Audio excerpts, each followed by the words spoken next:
రాము చెప్పాక ఏమొచ్చారు ఇంటి గృహప్రవేశం బాగుందన్న రాము. గృహప్రవేశం 12వ తారీఖు తప్పకుండా రావాలి నువ్వు. సెంట్ మేళ బాగా వస్తుంది. వస్తాను కానీ మీ ఫంక్షన్లకి ఎందుకు రావాలి నేను? ఎందుకు రావు? ఏమైంది? ఎందుకు రావు? ఎందుకు రానంటావా? మీ మరిది పెళ్లికి వచ్చాను. అవును. మీ ఆడపడి పెళ్లికి వచ్చాను. అవును. మీ అక్క పెళ్లికి వచ్చాను. అందరి పెళ్లికి వచ్చాను. లాస్ట్ మీ బాబు బర్త్డేకి కూడా వచ్చాను. అవును వచ్చావు కాదనలేదే.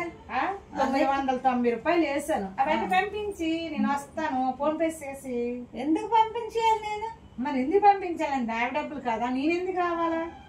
అరే ఆ డబ్బులు పంపించేస్తా వస్తావా? డబ్బులు పంపించి నేను వస్తాను. నువ్వు రావద్దు, నేను ఆ డబ్బులు పంపించను. మరి ఏదో అభిమానంగా పిలిచాను, రాను. నేను డబ్బులు పంపించి మాకు ఈ రోజు నుంచి ఊరు చుట్టారకాలు మరి మీ ఊర్లు మీరు ఉండొచ్చు, మా ఊర్లు అలా కాదులే గాని రా రా, నీ డబ్బులు ఫోన్ పే చేసేస్తాను.